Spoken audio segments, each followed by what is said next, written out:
हा एक मराठा आहे आणि तो काय म्हणतात सर्वशक्तिमान आहे, तर तीच प्रतिष्ठा आज आपल्याला अडचणीचं ठरते. लक्षात घ्या.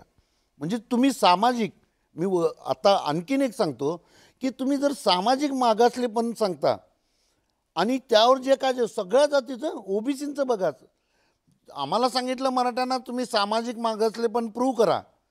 खरंच हे सामाजिक मागासले पण दूर करण्यासाठीचे जे काही सरकार जे उचलतं ते आर्थिक आहेत. म्हणजे नोकरी आर्थिक आहे, त्यांना सवलती देणे, फी सवलत वगैरे आर्थिक आहे. म्हणजे सामाजिक मागासले पण दूर करायसाठी आरक्षण दिलं जातं. खरंच त्याच्या सगळ्या तरतुदी ह्या आर्थिक आहेत. म्हणजे एक लक्षात घ्या, आत्ताचे जे क्रायटेरिया आहेत म्हणजे जुने क्रायटेरिया ज्या होत्या, म्हणजे जसं जे सांगितलं की अस्पृश्यता बघायला पाहिजे, पंक्तीचं बघायला पाहिजे, पाणवट्यावर एक निकषामध्ये आपण बसत नाही 100%. कारण काय झालं, आता अस्पृश्यता संपली, पाणवटे नाही आहेत, प्रत्येकाच्या न चावी येते. त्यानंतर पंगत तर आता कोण विचारतच नाही आहे. मी अंकुशराव येतो तुमच्याकडे. हा खूप महत्वाचा मुद्दा आहे. जे निकष आपण ठरवलेत हे निकष कधीचे आहेत? ते निकष नाही आहेत. बॅकवर्डनेसचे जे निकष आहेत त्याच्यामध्ये तुमच्या घरामध्ये शिक्षणाचं प्रमाण किती आहे, तुमचं राहतं घर कशा पद्धतीचं आहे, तुम्हाला पाणी घरी आहे का की बाहेर आणायला जावं लागतंय, महिला काम करतात का, महिलांचं शिक्षणाचं प्रमाण किती आहे आणि त्याचं स्टेट ॲव्हरेजपासून ते प्रमाण किती कमी आहे, त्याच्यानुसार आज बॅकवर्डनेस ठरवला जातो. कारण मंडल आयोगाचे जे निकषात कोणी खरं आहे ना, मराठा समाज बॅकवर्ड ठरला ना, मराठा समाज बॅकवर्ड ठरला, तो पुढे टिकला नाही ना. तो सुप्रीम कोर्टाने चुकीच्या पद्धतीने, माझं असं मत आहे बरं का. पण आता आपण हे चर्चेच्या माध्यमातून आपणच एक्सपोज करतोय, आपण तेच एक्सपोज करतोय की मराठा समाज बॅकवर्ड आहे, मागास आहे, तरी सुद्धा आरक्षणापासून वंचित आहे. आपल्याला डोळ्याने दिसतंय ना, आपल्याला डोळ्याने दिसतंय की गरीब मराठ्यांची मुलं ज्यांना गुणवत्ता असूनही शिक्षणामध्ये त्यांना जे हवं ते मिळत नाहीये. बरोबर आहे. त्याच्यामध्ये आरक्षणापासून वंचित केलेला समाज आहे हा. म्हणजे बॅकवर्ड तर आहे, पण आरक्षणापासून सुप्रीम कोर्टाच्या निर्णयामुळे आज तो वंचित झालाय. म्हणजे मराठा समाज फॉरवर्ड नसल्यामुळे त्यांचे जे प्रॉब्लेम आहेत त्याची ग्रॅव्हिटी आता आरक्षण नसल्यामुळे वाढत गेलेली आहेत. त्याच्याबरोबर 23 मार्चला काय झालं, 23 मार्च 94ला कुठलीही लोकसंख्येची तपासणी न करता एक 16% आरक्षण काही लोकांना वाढीव दिलं गेलं. आता त्याचा इम्पॅक्ट मराठा समाजावरती पण झाला. एम्पिरिकल डेटा आणत नाही आपण, हे गोष्टी करतच नाही आपण. चर्चा एक लक्षात घ्या, जर सरकारच्या नोकरीतलं प्रमाण शोधलं तुम्ही तर मराठा समाजाचं प्रमाण केवळ 10% आहे सरकारी नोकरी. लोकसंख्येचा जर विचार केला 32%, तो माझा पुढचा मुद्दा असणारच आहे की आरक्षणासाठी हा जो लढतोय आपण, लढा मिळाला, एकच लढा मिळाला, लढा केला, सगळं मिळवलं, त्याच्यानंतर मिळणार काय आपल्याला? नोकऱ्या, सरकारी नोकऱ्या आहेत का? हा तर पुढचा मुद्दा आहे. आता महत्त्वाचं असं आहे की एक लक्षात घ्या, आपण सर्वजण आपण एका याच्यावर तर सहमत आहोत की कुणबीमधले जे गरजवंत आहेत आणि ज्यांना कुणबियांचं शक्य आहे सर्टिफिकेट ते मिळणार आणि त्याबद्दल आपण त्यांना पाठिंबा देतोच. खरं त्याचबरोबर गेल्या महिन्यात 2 महिन्यात आपल्या या मराठा लढ्यात ना मागासवर्गीय आयोगाच्या रिपोर्टला आपण कसे उत्तर द्यायला पाहिजे यावर चर्चा झाली का? हो, नाही झाली. मराठा आरक्षणासाठी नवीन काय जे काही सर्वे करणार आहेत त्यासाठी काही चर्चा काही नाही झाली.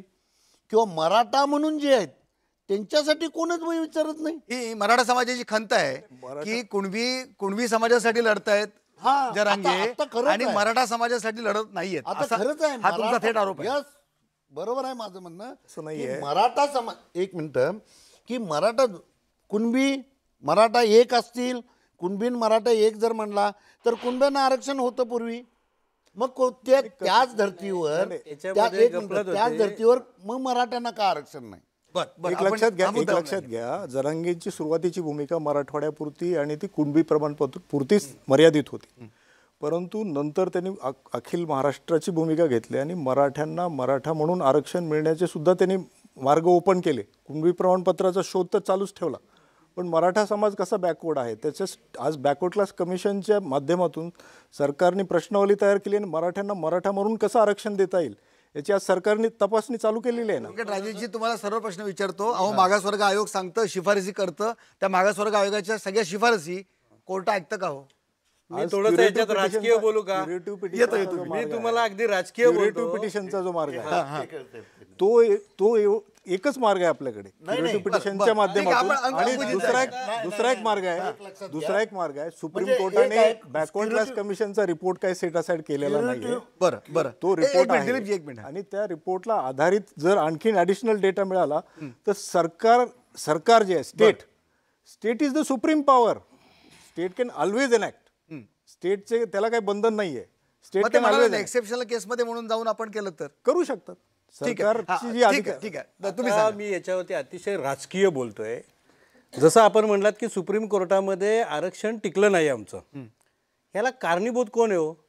तर ते तत्कालीन सरकार, त्याच्यामध्ये अशोक चव्हाण असतील, ते उद्धव ठाकरे असतील, एवन आदरणीय शरद पवार साहेब असतील.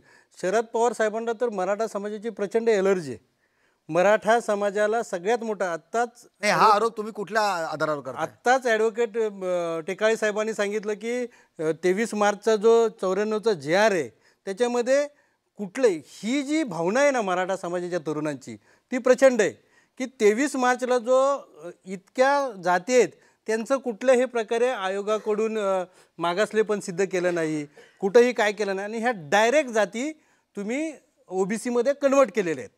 असं करत असताना मराठा त्यावेळी करू शकत असले, पण जाणीवपूर्वक मराठा समाजाबद्दल आदरणीय पवार साहेबांना काय द्वेष होता त्यावेळी माहीत नाही, आणि आज पण ते मुस्लिम आरक्षणावर बोलतात, आज पण ते धनगर आरक्षणावर बोलतात.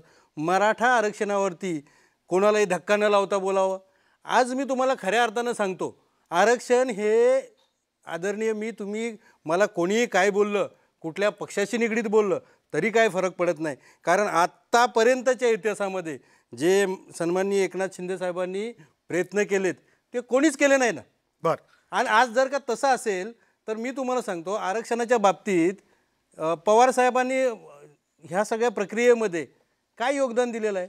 तर ज्या पद्धतीनं आज तुम्हाला सांगतो 1 वर्ष झालं नाही आहे, आपल्या याची मुलं होते, पदोन्नतीमधली मुलं होती याच्यातली जवळजवळ 4,500 क्लास 1 क्लास 2 अधिकारी संभाजीराजे यांनी उपोषण केलं, आणि 4,000. मग हे कोण करू शकत होतं?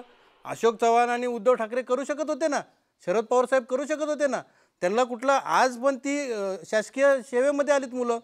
हे का नाही केलं? तर ह्यांची मानसिकता नाही. आणि आज तुम्हाला सांगतो, ज्या मराठा तरुणांचा आक्रोश काय आहे की इतर जातींना बघा, कायदा आणि भावना, इतर जातींना कसं घेतलेलं आहे तर डायरेक्ट घेतलं आहे, पण त्याच्यानंतर जे कायदे बनवले ते मराठा समाजासाठी घातक होते. आणि ते कोणी बनवले? त्या वेळच्या तत्कालीन सरकारने बनवले होते. मग ते काँग्रेस आरोप छगन भुजबळ देखील करतायत की जेव्हा त्यांना ओबीसीना जेव्हा आरक्षणाचे हो, मला या ठिकाणी छगन भुजबळांना आम्ही रोखठोक सांगितलंय की तुम्ही कसे निवडून येताय ते आम्ही बघतोच, पण त्याच्या पुढे जाऊन सांगतो तुम्हाला की छगन भुजबळ, शरद पवार साहेबांनी काय केलं बघा, मराठा समाजाचा अतिशय सिस्टमॅटिक घात केलेला आहे. त्याच्यामध्ये छगन भुजबळ, हसन मुश्रीफ, इकडे गणेश नाईक, तिकडे सुनील तटकरे, असे OBCची संस्थानं तयार केली. तर आणि ह्या OBCची संस्थानं मी तुम्हाला सांगतो, जावा ना, क्षीरसागर असतील बीडमध्ये, ह्यांनी आज जर का पाहिलं तर त्या कोल्हापूरमध्ये दिलीप पाटील साहेब कोल्हापूरमधले, त्यांनी